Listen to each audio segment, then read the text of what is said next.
Punjabi radio US सुन रहे सारे ਸਰੋਤਿਆਂ ਨੂੰ ਬਲਵਿੰਦਰ ਕੌਰ ਵੱਲੋਂ ਪਿਆਰ ਭਰੀ ਸਤਿ ਸ਼੍ਰੀ ਅਕਾਲ ਤੇ ਪ੍ਰੋਗਰਾਮ ਖਬਰ ਤੇ ਨਜ਼ਰ ਵਿੱਚ ਗੱਲਬਾਤ ਕਰਾਂਗੇ। ਬਲਤੇਜ ਪੰਨੂ ਹੋਰਾਂ ਦੇ ਨਾਲ ਦੱਸਣਗੇ ਭਾਰਤ ਵਿੱਚ ਪੰਜਾਬ ਦੇ ਵਿੱਚ ਕੀ ਕੁਝ ਵਾਪਰਿਆ।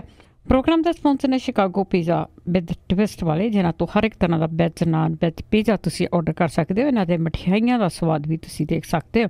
ਇੰਡੀਅਨ ਸਟਾਈਲ ਪੀਜ਼ਾ ਵੀ ਆਰਡਰ ਕਰ ਸਕਦੇ ਹੋ। ਪੀਜ਼ਾ ਆਰਡਰ ਕਰਨ ਲਈ ਤੁਸੀਂ ਵਿਜ਼ਿਟ ਕਰ ਸਕਦੇ ਹੋ www.chicagopizzatwist.com ਤੇ 10% ਆਫ ਲੈਣ ਲਈ ਇਹਨਾਂ ਦਾ ਕੋਡ 1313 ਖਾਲਸਾ ਇੰਸ਼ੋਰੈਂਸ ਵਾਲੇ, ਜਿਨ੍ਹਾਂ ਦਾ phone number 4082722500। Gurdeep Singh Birdi Columbus, Ashanjit Singh Kaloti Yuba City, Satnam Singh Shekh Gill Selma, Bahadar Singh Gill Fowler, Ranvir Singh Rana, Surinder Singh Chauhan, Satnam Singh ji, Sukhchain Singh ji Bakersfield ਤੋਂ ਬਹੁਤ ਬਹੁਤ ਧੰਨਵਾਦ ਕਰਦੇ ਹਾਂ ਜਿਨ੍ਹਾਂ ਨੇ ਇਸ ਪ੍ਰੋਗਰਾਮ ਨੂੰ ਸਪਾਂਸਰ ਕੀਤਾ, ਸਭ ਤੱਕ ਪਹੁੰਚਾਇਆ ਜੀ। ਸਾਡੇ ਨਾਲ ਜੁੜ ਚੁੱਕੇ ਨੇ ਬਲਤੇਜ ਪੰਨੂ ਜੀ, ਸਤਿ ਸ਼੍ਰੀ ਅਕਾਲ, ਸਵਾਗਤ ਹੈ ਜੀ। ਜੀ ਧੰਨਵਾਦ ਜੀ, ਬਹੁਤ ਮਿਹਰਬਾਨੀ। ਅੱਛਾ ਜੀ, ਗੱਲ ਕਰਦੇ ਹਾਂ ਸੱਜਣ ਕੁਮਾਰ ਦੀ, ਜਿਸ ਦਾ ਲਾਸਟ ਟੈਸਟ ਹੋਇਆ। ਦੇਖੋ ਸੱਚ ਹੈ ਜਾਂ ਝੂਠ ਕੀ ਨਿਕਲਦਾ। ਬਿਲਕੁਲ ਜੀ, ਇਹ ਐਕਚੁਅਲੀ ਦਿੱਲੀ ਹਾਈ ਕੋਰਟ ਦੇ ਹੁਕਮਾਂ ਤੋਂ ਬਾਅਦ ਨਵੰਬਰ 1984 ਦੇ ਸਿੱਖ ਕਤਲੇਆਮ ਦੇ ਕੇਸ ਦੇ ਵਿੱਚ ਨਾਮਜ਼ਦ ਜੀ ਸੱਜਣ ਕੁਮਾਰ ਕਈ ਹੀਲ ਹੁਜਤਾਂ ਜਿਹੜੀਆਂ ਜੀ ਉਹ ਕਰਨ ਤੋਂ ਬਾਅਦ ਇਹ ਲਾਈ ਡਿਟੈਕਟਰ ਟੈਸਟ, ਜਿਹੜੀ ਝੂਠ ਫੰਡ ਵਾਲੀ ਮਸ਼ੀਨ ਹੈ, ਇਹਦੇ ਰਾਹੀਂ ਜਾਂਚ ਜਿਹੜੀ ਹੈ ਜੀ ਉਹ ਹੋਈ ਆ। ਇਹ ਤੋਂ ਪਹਿਲਾਂ ਅਦਾਲਤ ਨੇ ਜਿਹੜਾ ਸੱਜਣ ਕੁਮਾਰ ਸੀਗਾ ਜੀ, ਉਹਨੂੰ ਆਪਣੀ ਮਰਜ਼ੀ ਦੇ ਨਾਲ ਉਹਨੇ ਜਿਹੜਾ ਸੀਗਾ ਜੀ ਪੋਲੀਗ੍ਰਾਫ ਟੈਸਟ ਦੇਣ ਦੇ ਬਾਰੇ ਸਹਿਮਤੀ ਦਿੱਤੀ, ਜਿਹਦੇ ਵਿੱਚ ਸੱਜਣ ਕੁਮਾਰ ਨੇ ਝੂਠ ਫੜਨ ਵਾਲੀ ਮਸ਼ੀਨ ਦੇ ਰਾਹੀਂ ਜਾਂਚ ਕਰਾਉਣ ਦੀ ਸਹਿਮਤੀ ਜਿਹੜੀ ਹੋਈ ਸੀਗੀ। ਸੱਜਣ ਕੁਮਾਰ ਨੂੰ ਵੈਸੇ ਇਹਦੇ ਵਿੱਚ ਐਂਟੀਸਪੇਟਰੀ ਜਿਹੜੀ ਹੈ ਜੀ ਉਹ ਮਿਲੀ ਹੋਈ ਆ। ਜਿਹੜੀ ਵਿਸ਼ੇਸ਼ ਜਾਂਚ ਟੀਮ ਹੈ ਉਹਦੀ ਮੰਗ ਦੇ ਉੱਤੇ ਟੈਸਟ ਜਿਹੜਾ ਕੀਤਾ ਗਿਆ, 2.5 ਘੰਟੇ ਤੱਕ ਜਿਹੜਾ ਸੀਗਾ ਉਹ ਚੱਲਿਆ। ਕੁਝ ਟੈਕਨੀਕਲ ਸਵਾਲ ਜਿਹੜੇ ਸੀਗੇ ਜੀ ਉਹ ਪੁੱਛੇ ਗਏ। ਇਹ ਸਾਰੇ ਦੇ ਸਾਰੇ ਜੋ ਕੁਝ 1984 ਦੇ ਵਿੱਚ ਵਾਪਰਿਆ ਕਲੌਕਵਾਈਜ਼, ਉਹਦੇ ਹਿਸਾਬ ਦੇ ਨਾਲ ਜਿਹੜੇ ਜੀ ਉਹ ਸੰਬੰਧਿਤ ਸੀਗੇ, ਕਿੰਨੇ ਵਜੇ ਉਹ ਕਿੱਥੇ ਸੀਗਾ, ਕਿਸ ਜਗ੍ਹਾ ਦੇ ਉੱਤੇ ਸੀਗਾ ਜੀ, ਉਹਨੇ ਜਿਹੜੇ ਜੀ ਉਹ ਜਵਾਬ ਜਿਹੜੇ ਉਹ ਦਿੱਤੇ। ਜਿਹੜੇ ਦਿੱਲੀ ਸਿੱਖ ਗੁਰਦੁਆਰਾ ਕਮੇਟੀ ਦੇ ਵਕੀਲ ਆ, ਉਹਨੇ ਇਹ ਕਿਹਾ ਜੀ ਕਿ 1984 ਦੇ ਬਾਕੀ ਮਾਮਲਿਆਂ ਦੇ ਵਿੱਚ ਵੀ ਸੱਜਣ ਕੁਮਾਰ ਦਾ ਟੈਸਟ ਜਿਹੜਾ ਜੀ ਉਹ ਹੋਣਾ ਚਾਹੀਦਾ, ਜਦੋਂ ਕਿ ਇਹਦਾ ਰਿਜ਼ਲਟ ਹੈ ਜੀ ਉਹ ਕੋਈ 12-13 ਦਿਨਾਂ ਦੇ ਤੋਂ ਬਾਅਦ ਜਿਹੜਾ ਜੀ ਉਹ ਮਿਲਣ ਦੀ ਉਮੀਦ ਹੈਗੀ ਆ। ਔਰ CBI ਦੇ ਵੱਲੋਂ ਕਾਂਗਰਸ ਦੇ ਹੋਰ ਨੇਤਾ ਜਗਦੀਸ਼ ਟਾਈਟਲਰ ਤੇ ਹਥਿਆਰਾਂ ਦੇ ਵਪਾਰੀ ਅਭਿਸ਼ੇਕ ਵਰਮਾ ਦਾ ਵੀ ਲਾਈ ਡਿਟੈਕਟਰ ਟੈਸਟ ਜਿਹੜਾ ਕਰਨ ਦੀ ਮੰਗ ਕੀਤੀ ਗਈ ਸੀ, ਪਰ ਟਾਈਟਲਰ ਨੇ ਇਸ ਤਰ੍ਹਾਂ ਦਾ ਟੈਸਟ ਦੇਣ ਤੋਂ ਮਨਾ ਕਰਤਾ ਹੈ, ਜਦੋਂ ਕਿ ਵਰਮਾ ਇਸ ਜਾਂਚ ਦੇ ਵਿੱਚੋਂ ਲੰਘਣ ਦੇ ਵਾਸਤੇ ਜਿਹੜਾ ਜੀ ਉਹ ਤਿਆਰ ਹੈ। ਇਹ ਜਿਹੜੀ ਟੈਸਟ ਦੀ ਰਿਪੋਰਟ ਹੈ ਜੀ ਅਦਾਲਤ ਦੇ ਵਿੱਚ ਸਿੱਧੀ ਜਿਹੜੀ ਹੈ ਜੀ ਉਹ ਲੱਗੂਗੀ ਕਿ ਸੱਜਣ ਕੁਮਾਰ ਨੇ ਕਿਹੜੇ ਸਵਾਲ ਦਾ ਜਵਾਬ ਜਿਹੜਾ ਸਹੀ ਦਿੱਤਾ ਤੇ ਕਿਹੜੇ ਸਵਾਲ ਦਾ ਜਵਾਬ ਉਹ ਗੋਲ ਮੋਲ ਕਰ ਗਿਆ ਜੀ। ਇਹ ਸਾਰਾ ਕੁਝ ਜਿਹੜਾ ਰਿਪੋਰਟ ਹੈ ਅਦਾਲਤ ਦੇ ਵਿੱਚ ਲੱਗੂਗੀ ਔਰ ਬੜੀ ਅਹਿਮ ਰਹੂਗੀ ਜੀ ਇਹਨਾਂ ਕੇਸਾਂ ਦੇ ਵਿੱਚ ਸੁਣਵਾਈ ਦੇ ਦੌਰਾਨ। ਬਿਲਕੁਲ ਜੀ, ਉਸ ਦਿਨ ਤੱਕ ਤਾਂ ਬਹੁਤ ਇੰਤਜ਼ਾਰ ਰਹੂਗਾ ਸਾਰਿਆਂ ਨੂੰ। ਅੱਗੇ ਤੇਲ ਦੀਆਂ ਕੀਮਤਾਂ ਸਮਾਨੇ ਚੜੀਆਂ ਹੋਈਆਂ, ਪਰ ਬਹੁਤ ਵੱਡੀ ਰਾਹਤ ਦਿੱਤੀ ਹੈ ਸਰਕਾਰ ਨੇ, ਤਾਂ ਉਸ ਰਾਹਤ ਦੇ ਵਿੱਚ ਘਿਰ ਗਈ। ਬਿਲਕੁਲ ਜੀ, ਐਕਚੁਅਲੀ ਇੱਕ ਪਾਸੇ ਤਾਂ ਜੀ ਜਿਹੜੀ ਇਹ ਤਲਵਾਰ ਹੈ ਅੰਦੋਲਨ ਦੀ, ਕਿਸਾਨ ਅੰਦੋਲਨ ਦੀ, ਉਹ ਮੰਡਰਾ ਰਹੀ ਆ। ਕੱਲ ਤੋਂ ਸਮੁੱਚੇ ਮੁਲਕ ਭਰ ਦੇ ਜਿਹੜੇ ਕਿਸਾਨ ਹੈ ਉਹ ਇੱਕ ਨਵੇਕਲੇ ਤਰੀਕੇ ਦੇ ਨਾਲ ਇਹਦਾ ਵਿਰੋਧ ਕਰਨ ਜਾ ਰਹੇ ਆ, ਕਿਉਂਕਿ ਤੇਲ ਦੀਆਂ ਵਧੀਆਂ ਕੀਮਤਾਂ ਨੇ ਧੂੰਆਂ ਤਾਂ ਸਾਰੇ ਵਰਗਾਂ ਦਾ ਕੱਢਿਆ ਪਿਆ। ਕਿਸਾਨ ਅੰਦੋਲਨ ਦੇ ਵਾਸਤੇ ਜਿਹੜਾ ਜੀ ਉਹ ਮੂਹਰੇ ਆਏ ਆ। ਕੱਲ ਤੋਂ ਪਿੰਡ ਬੰਦ ਰਹਿਣਗੇ ਔਰ ਜਿਹੜੀ ਸਪਲਾਈ ਆ ਦੁੱਧ ਦੀ, ਸਬਜ਼ੀਆਂ ਦੀ, ਚਾਰੇ ਦੀ, ਉਹ ਬੰਦ ਹੋ ਜਾਊਗੀ ਜਿਹੜੀ ਜੀ ਪਿੰਡਾਂ ਤੋਂ। ਔਰ ਇਹ ਕਿਸਾਨ ਇਸ ਗੱਲ ਦੇ ਵਾਸਤੇ ਵਜਦ ਹੈ ਕਿ ਉਹ ਇਸ ਅੰਦੋਲਨ ਨੂੰ ਸਫਲ ਕਰਨਗੇ। ਇਹਦਾ ਕੀ ਅਸਰ ਪੈਂਦਾ, ਪਹਿਲੇ ਦਿਨ ਪੈਂਦਾ, ਦੂਜੇ ਦਿਨ ਪੈਂਦਾ, ਤੀਜੇ ਦਿਨ ਪੈਂਦਾ, ਇਹ ਪਊਗਾ ਤਾਂ ਹਰ ਹਾਲਤ ਦੇ ਵਿੱਚ ਜਿਹੜਾ ਜੀ। ਔਰ ਆਮ ਬੰਦੇ ਦੇ ਉੱਤੇ ਵੀ ਇਹਦਾ ਅਸਰ ਜਿਹੜਾ ਜੀ ਜ਼ਿਆਦਾ ਪਊਗਾ, ਕਿਉਂਕਿ ਜਿਹੜੀਆਂ ਦੁੱਧ ਵੇਚਣ ਵਾਲੀਆਂ ਕੰਪਨੀਆਂ ਨੇ ਵੱਡੀਆਂ ਜਿਹੜੀਆਂ ਜੀ, ਆਫਟਰ ਆਲ ਦੇਖੋ ਲੈਣਾ ਤਾਂ ਦੁੱਧ ਉਹਨਾਂ ਨੇ ਪਿੰਡਾਂ ਤੋਂ ਹੀ ਹੁੰਦਾ, ਪਰ ਜਿੰਨਾ ਕੁ ਉਹਨਾਂ ਕੋਲ ਸਟਾਕ ਹੈ ਉਹਦੇ ਤੋਂ ਇਹ ਜਿਹੜੀਆਂ ਕੀਮਤਾਂ ਨੇ ਕਿੱਧਰ ਨੂੰ ਜਾਂਦੀਆਂ ਨੇ ਇਹ ਸਮਾਂ ਦੱਸੂਗਾ। ਪਰ ਉਹਦੇ ਤੋਂ ਪਹਿਲਾਂ ਜਿਹੜੀ ਕੇਂਦਰ ਦੀ ਸਰਕਾਰ ਹੈ ਉਹਦੇ ਵੱਲੋਂ ਜਿਹੜੀਆਂ ਤੇਲ ਕੰਪਨੀਆਂ ਨੇ ਉਹਨਾਂ ਨੇ ਜਿਹੜੀ ਕੀਮਤ ਘਟਾਈ, 16 ਦਿਨ ਪਹਿਲਾਂ ਤਾਂ ਲਗਾਤਾਰ ਇਹ ਕੀਮਤ ਜਿਹੜੀ ਸੀ ਪੈਟਰੋਲ ਡੀਜ਼ਲ ਦੀਆਂ ਵਧਾਉਂਦੀਆਂ ਰਹੀਆਂ ਤੇ ਕੀਮਤਾਂ ਦੇ ਵਿੱਚ 1 ਪੈਸੇ ਪ੍ਰਤੀ ਲੀਟਰ ਕੀ ਦਿੱਤੀ ਗਈ ਵੱਡੀ ਰਾਹਤ ਨੂੰ ਲੈ ਕੇ ਜਿਹੜੀ ਜੀ ਉਹ ਕੇਂਦਰ ਦੀ ਸਰਕਾਰ ਵਿਰੋਧੀ ਧਿਰਾਂ ਦੇ ਨਿਸ਼ਾਨੇ ਦੇ ਉੱਤੇ ਆ ਗਈ ਔਰ ਸੋਸ਼ਲ ਮੀਡੀਆ ਦੇ ਉੱਤੇ ਕੇਂਦਰ ਦੀ ਸਰਕਾਰ ਆਮ ਲੋਕਾਂ ਦੇ ਮਜ਼ਾਕ ਦਾ ਜਿਹੜਾ ਜੀ ਉਹ ਪਾਤਰ ਬਣ ਗਈ। ਇੰਡੀਅਨ ਆਇਲ ਕਾਰਪੋਰੇਸ਼ਨ ਦੀਆਂ ਨੇ ਕੀਮਤਾਂ ਦੇ ਵਿੱਚ 60 ਪੈਸੇ ਫੀ ਜਿਹੜਾ ਲੀਟਰ ਕਟੌਤੀ ਦਾ ਐਲਾਨ ਪਹਿਲਾਂ ਕੀਤਾ ਜੀ, ਪਰ ਬਾਅਦ ਦੇ ਵਿੱਚ ਨਾਲ ਦੀ ਨਾਲ ਇਹਨੂੰ ਚੁੱਕ ਲਿਆ ਗਿਆ ਔਰ ਇਹ ਕਿਹਾ ਗਿਆ ਕਿ ਤਕਨੀਕੀ ਗਲਤੀ ਹੋ ਗਈ, ਕਟੌਤੀ ਤਾਂ 1 ਪੈਸਾ ਜਿਹੜਾ ਜੀ ਉਹ ਕਰਨੀ ਸੀਗੀ। ਜੇ ਕੀਮਤਾਂ ਦੇ ਵਿੱਚ 60 ਪੈਸੇ ਕਮੀ ਲਾਗੂ ਹੁੰਦੀ ਤਾਂ ਇਹ ਪਿਛਲੇ ਸਾਲ ਜੂਨ ਮਹੀਨੇ ਤੋਂ ਜਦੋਂ ਰੋਜ਼ ਦੇ ਵਿੱਚ ਜਿਹੜੀਆਂ ਰੋਜ਼ਾਨਾ ਤੌਰ ਦੇ ਉੱਤੇ ਤੇਲ ਦੀਆਂ ਕੀਮਤਾਂ ਅਪ ਡਾਊਨ ਜਿਹੜੀਆਂ ਦੀ ਜਾਣ ਲੱਗੀਆਂ ਨੇ, ਆਪ ਹੀ ਜਾਂਦੀਆਂ ਨੇ, ਡਾਊਨ ਤਾਂ ਜਾਂਦੀਆਂ ਨੇ, ਇਹ ਲਾਗੂ ਹੋਣ ਤੋਂ ਬਾਅਦ ਸਭ ਤੋਂ ਵੱਡੀ ਕਟੌਤੀ ਜਿਹੜੀ ਹੈ ਜੀ ਉਹ ਹੋ ਸਕਦੀ। ਜਿਹੜੇ IOC ਦਾ ਇੱਕ ਆਫੀਸਰ ਆ ਜੀ, ਉਹ ਕਹਿੰਦਾ ਕਿ ਕੀਮਤਾਂ ਦੇ ਵਿੱਚ ਕਟੌਤੀ 1 ਪੈਸਾ ਹੀ ਹੋਣੀ ਸੀਗੀ, ਪਰ ਟੈਕਨੀਕਲੀ ਮਿਸਟੇਕ ਜਿਹੜੀ ਹੋ ਗਈ, ਜਿਹਦੇ ਕਰਕੇ ਉਹ ਕੀਮਤ ਜਿਹੜੀ ਉਹ ਦੱਸ ਦਿੱਤੀ ਗਈ ਜਿਹੜੀ 25 ਮਈ ਨੂੰ, ਔਰ ਇਹਦੇ ਕਰਕੇ ਉਹ ਜਿਹੜੀ ਵਾਪਸ ਲੈ ਲਈ ਗਈ। ਜਿਹੜੀਆਂ ਸੂਬੇ ਦੀਆਂ ਸਰਕਾਰਾਂ ਨੇ, ਜਿਹੜੀਆਂ ਗੈਰ ਭਾਜਪਾ ਸਰਕਾਰਾਂ ਨੇ, ਉਹ ਰੌਲਾ ਤਾਂ ਜਿਹੜਾ ਪਾ ਰਹੀਆਂ ਨੇ, ਉਹਦੇ 'ਚ ਪੰਜਾਬ ਵੀ ਸ਼ਾਮਲ ਹੈ। ਮਰ ਗਏ ਮਾਰਤੇ ਕੇਂਦਰ ਦੀ ਸਰਕਾਰ ਨੇ, ਪਰ ਕੁਛ ਛੋਟ ਜਿਹੜੀ ਆ ਉਹ ਸੂਬੇ ਦੀਆਂ ਸਰਕਾਰਾਂ ਵੀ ਦੇ ਸਕਦੀਆਂ ਨੇ ਉਧਰੋਂ, ਕਿਉਂਕਿ ਕਮਾਈ ਹੋ ਰਹੀ ਹੈ ਸੂਬੇ ਦੀਆਂ ਸਰਕਾਰਾਂ ਨੂੰ, ਇਸ ਕਰਕੇ ਉਹ ਕਟੌਤੀ ਕਰਨ ਦੇ ਵਾਸਤੇ ਤਿਆਰ ਨਹੀਂ। ਕੇਰਲਾ ਦੀ ਜਿਹੜੀ ਸਰਕਾਰ ਹੈ ਖੱਬੇ ਪੱਖੀ, ਉਹ ਜ਼ਰੂਰ ਸਾਹਮਣੇ ਆਈ ਹੈ ਜੀ। ਉਹਨੇ ਆਪਣਾ ਵਿਕਰੀ ਕਰ ਜਿਹੜਾ ਜੀ ਘਟਾਤਾ, 1 ਰੁਪਈਆ ਜਿਹੜਾ ਜੀ ਪੈਟਰੋਲ ਡੀਜ਼ਲ ਦੀਆਂ ਕੀਮਤਾਂ ਦੇ ਵਿੱਚ ਜਿਹੜਾ ਜੀ ਛੋਟ ਮਿਲ ਜੂਗੀ ਉਹਦੀ ਵਿਕਰੀ ਕਰ ਘਟਾਉਣ ਦੇ ਨਾਲ। ਕੱਲ੍ਹ ਤੋਂ ਇਹ ਲਾਗੂ ਜਿਹੜਾ ਜੀ ਹੋਊਗੀ। ਦੂਜੇ ਸੂਬਿਆਂ ਨੇ ਅਜੇ ਕੁਛ ਇਸ ਮਾਮਲੇ ਦੇ ਉੱਤੇ ਜਿਹੜਾ ਜੀ ਉਹ ਨਹੀਂ ਕੀਤਾ। ਜਿਹੜੇ ਸਿਆਸੀ ਨੇਤਾ ਨੇ ਵਿਰੋਧੀ ਧਿਰਾਂ ਦੇ, ਉਹ ਟਵੀਟ ਕਰਕੇ ਜਾਂ ਦੂਜੇ ਤਰੀਕੇ ਦੇ ਨਾਲ ਸੈਂਟਰ ਦੀ ਸਰਕਾਰ ਦੇ ਉੱਤੇ ਕਿੰਤੂ ਪਰੰਤੂ ਜਿਹੜਾ ਜੀ ਉਹ ਕਰ ਰਹੇ ਨੇ। ਪਰ ਜਿਹੜੇ ਪ੍ਰਧਾਨ ਮੰਤਰੀ ਨੇ ਮੁਲਕ ਦੇ, ਉਹ ਇੱਕ ਵਾਰੀ ਫੇਰ ਆਪਣੇ 4 ਸਾਲਾਂ ਦੇ ਦੌਰਾਨ 81ਵੇਂ ਦੌਰੇ ਦੇ ਉੱਤੇ ਇੰਡੋਨੇਸ਼ੀਆ ਜਿਹੜਾ ਜੀ ਗਏ ਹੋਏ ਆ। ਇਹ ਉਹਨਾਂ ਦਾ ਬਾਹਰਲੇ ਮੁਲਕਾਂ ਦਾ 81ਵਾਂ ਦੌਰਾ ਹੈ ਤੇ ਉੱਥੇ ਪਤੰਗ ਚੜਾ ਰਹੇ ਆ ਜੀ। ਬਿਲਕੁਲ ਜੀ, ਰਿਕਾਰਡ ਕਾਇਮ ਕਰਨਾ ਹੈ ਉਹਨਾਂ ਨੇ। ਤੇ ਇੱਥੇ ਹੁਣ ਗੱਲ ਕਰੀਏ ਜੇ ਕਿ ਲੋਕਾਂ ਦੀ ਸਹਿਣਸ਼ੀਲਤਾ ਇੰਨੀ ਖਤਮ ਹੋ ਗਈ ਆ। ਕੁਛ ਲੋਕ ਐਕਸੀਡੈਂਟਾਂ ਨਾਲ ਮਰੀ ਜਾਂਦੇ ਆ, ਕੁਛ ਲੋਕ ਡਰੱਗ ਖਾ ਕੇ ਮਰੀ ਜਾਂਦੇ। ਤਾਂ ਹੁਣ ਗੋਲੀਆਂ ਦੇ ਨਾਲ ਮਰਨ ਵਾਲਿਆਂ ਦੀ ਜੇ ਗਿਣਤੀ ਕਰੀਏ, ਇੱਕ ਨੌਜਵਾਨ ਨੇ ਲਾਈਵ ਹੋ ਕੇ ਗੋਲੀ ਮਾਰੀ, ਸੁਸਾਈਡ ਕੀਤਾ ਆਪਣੇ ਆਪ ਦਾ, ਤੇ ਇੱਕ ਯੂਥ ਅਕਾਲੀ ਆਗੂ ਦੀ ਪਤਨੀ ਨੇ ਵੀ ਆਪਣੇ ਆਪ ਨੂੰ ਗੋਲੀ ਮਾਰੀ। ਬਿਲਕੁਲ ਗੱਲ ਸਹੀ ਹੈ ਜੀ। ਜਿਹੜੀ ਅਸਹਿਣਸ਼ੀਲਤਾ ਹੈ, ਆਪਾਂ ਇੰਟੋਲਰੈਂਸ ਦੀ ਗੱਲ ਸਰਕਾਰ ਵੀ ਤਾਂ ਕਰਦੇ ਹਾਂ ਕਿ ਇੰਟੋਲਰੈਂਸ ਜਿਹੜਾ ਵੀ ਉਹ ਹੋ ਰਿਹਾ, ਪਰ ਲੋਕਾਂ ਦੇ ਵਿੱਚ ਸਹਿਣਸ਼ੀਲਤਾ ਆਮ ਲੋਕਾਂ ਦੇ ਵਿੱਚ ਕਿਵੇਂ ਮੁੱਕੀ ਪਈ ਹੈ ਜੀ, ਇਹ ਤੁਹਾਡੀ ਗੱਲ ਬਿਲਕੁਲ ਸਹੀ ਹੈ ਜੀ। ਸੜਕਾਂ ਦੇ ਉੱਤੇ ਇਹਦਾ ਨਮੂਨਾ ਦੇਖਿਆ ਜਾ ਸਕਦਾ ਜੀ। ਰੋਜ਼ ਦੇ ਹਾਲਾਤ ਨੇ। ਕੱਲ ਇੱਥੇ ਪਟਿਆਲਾ ਸਰਹੰਦ ਰੋਡ ਦੇ ਉੱਤੇ ਇੱਕ ਪਰਿਵਾਰ ਦੇ 4 ਜੀ ਮਰੇ ਆ ਜੀ। ਉਹ ਬੰਦਾ ਇੰਨੀ ਤੇਜ਼ ਸੀਗਾ ਜੀ, ਸਫੈਦੇ 'ਚ ਗੱਡੀ ਜਾ ਕੇ ਮਾਰੀ, ਚਾਰੇ ਜਿਹੜੇ ਸੀਗੇ ਜੀ ਉਹ ਥਾਏ ਮਰ ਗਏ। ਤੇ ਆ ਜੰਡਿਆਲਾ ਨਕੋਦਰ ਰੋਡ ਦੇ ਉੱਤੇ ਹਾਦਸਾ ਵਾਪਰਿਆ ਜੀ। ਇਹਦੇ ਵਿੱਚ ਜਿਹੜੇ ਆ ਜੀ ਇੱਕੋ ਪਰਿਵਾਰ ਦੇ 3 ਜੀਆਂ ਦੀ ਮੌਤ ਜਿਹੜੀ ਆ ਜੀ ਉਹ ਹੋ ਗਈ। ਇਹ ਸੜਕਾਂ ਦੀ ਜਿਹੜੀ ਆ ਜੀ ਅਸਹਿਣਸ਼ੀਲਤਾ ਹੈ। ਸਹਿਣਸ਼ੀਲਤਾ ਤਾਂ ਮੁੱਕੀ ਹੋਈ ਹੈ ਜੀ। ਹਰ ਬੰਦਾ ਪਤਾ ਨਹੀਂ ਕਿੱਥੇ ਪਹੁੰਚਣਾ ਚਾਹੁੰਦਾ ਜੀ, ਇੰਨੀ ਤੇਜ਼ ਜਿਹੜਾ ਜਾ ਕੇ ਕੋਈ ਸੈਂਸ ਨਹੀਂ ਹੈ ਡਰਾਈਵਿੰਗ ਦੀ। ਪਰ ਦੂਜੇ ਪਾਸੇ ਜੇ ਆਈਏ ਤਾਂ ਲੋਕ ਜਿਹੜੇ ਨੇ ਉਹ ਤੁਸੀਂ ਕਹਿ ਲਓ ਕਿ ਹਾਰ ਗਏ, ਲੜਾਈ ਹਾਰ ਗਏ, ਉਹਨੂੰ ਸਮਝਣ ਦੇ ਵਾਸਤੇ ਤਿਆਰ ਨਹੀਂ। ਜੇ ਕਿਸੇ ਟਾਈਮ ਦੇ ਉੱਤੇ ਮੁਸੀਬਤ ਹੈ ਕਿ ਕਿਵੇਂ ਉਹਨੂੰ ਜਿਹੜਾ ਜੀ ਉਹ ਟਾਲਣਾ, ਤੇ ਉਹ ਆਤਮ ਹੱਤਿਆ ਵਾਲੇ ਪਾਸੇ ਨੂੰ ਜਿਹੜਾ ਜੀ ਉਹ ਤੁਰ ਪਏ। ਇਸੇ ਤਰ੍ਹਾਂ ਦਾ ਇੱਕ ਨੌਜਵਾਨ ਜਿਹੜਾ ਸੰਦੀਪ ਸਿੰਘ ਸੈਂਡੀ ਸੀਗਾ ਜੀ, ਇਹਦੇ ਮਾਂ ਪਿਓ ਤੇ ਭਰਾ ਕੈਨੇਡਾ ਦੇ ਵਿੱਚ ਰਹਿੰਦੇ ਆ, ਇਕੱਲਾ ਘਰ ਰਹਿੰਦਾ ਸੀਗਾ। ਇਹ ਚਾਚੋ ਕੀ ਪਿੰਡ ਪੈਂਦਾ ਫਗਵਾੜੇ ਦੇ ਨਾਲ, ਇੱਥੋਂ ਦਾ 30 ਸਾਲਾਂ ਦਾ ਸੀਗਾ। ਉਹਨੇ ਫੇਸਬੁੱਕ ਦੇ ਉੱਤੇ ਲਾਈਵ ਹੋ ਕੇ ਆਪਣੀ ਪੁੜਪੜੀ 'ਚ ਗੋਲੀ ਜਿਹੜੀ ਦੀ ਉਹ ਮਾਰੀ। ਉਹਨੇ ਇਹ ਵੀ ਹੈ ਕਿ ਨਸ਼ਾ ਪੱਤਾ ਵਾਲਾ ਨਹੀਂ ਜਿਹੜਾ ਜੀ ਉਹ ਲੱਗਦਾ, ਜਿੰਮ ਵਗੈਰਾ ਕਰਦਾ ਸੀਗਾ। ਜਿੰਮ ਦੇ ਵਿੱਚ ਵੀ ਜਿਹੜੇ ਆਪਣੇ ਦੋਸਤਾਂ ਨੂੰ ਮਿਲਿਆ ਤਾਂ ਉਹਨਾਂ ਨੂੰ ਇੱਕ ਦਿਨ ਪਹਿਲਾਂ ਉਹ ਕਹਿ ਕੇ ਆਇਆ ਕਿ ਉਹਦੀ ਆਖਰੀ ਮੁਲਾਕਾਤ ਹੈ। ਫੇਸਬੁੱਕ ਲਾਈਵ ਦੇਖ ਕੇ ਉਹਦੇ ਦੋਸਤ ਮਿੱਤਰ ਜਿਹੜੇ ਸੀ ਉਹ ਭੱਜੇ ਉਹਦੇ ਘਰ ਵੱਲ ਨੂੰ, ਪਰ ਜਦੋਂ ਤੱਕ ਗਏ ਉਦੋਂ ਤੱਕ ਉਹ ਗੋਲੀ ਆਪਣੇ ਆਪ ਨੂੰ ਜਿਹੜਾ ਜੀ ਉਹ ਮਾਰ ਚੁੱਕਾ ਸੀਗਾ। ਇਕੱਲਾਪਨ ਉਹਨੂੰ ਖਾ ਗਿਆ ਜਾਂ ਘਰਦਿਆਂ ਦੇ ਨਾਲ ਕੋਈ ਗੱਲਬਾਤ ਹੋਈ।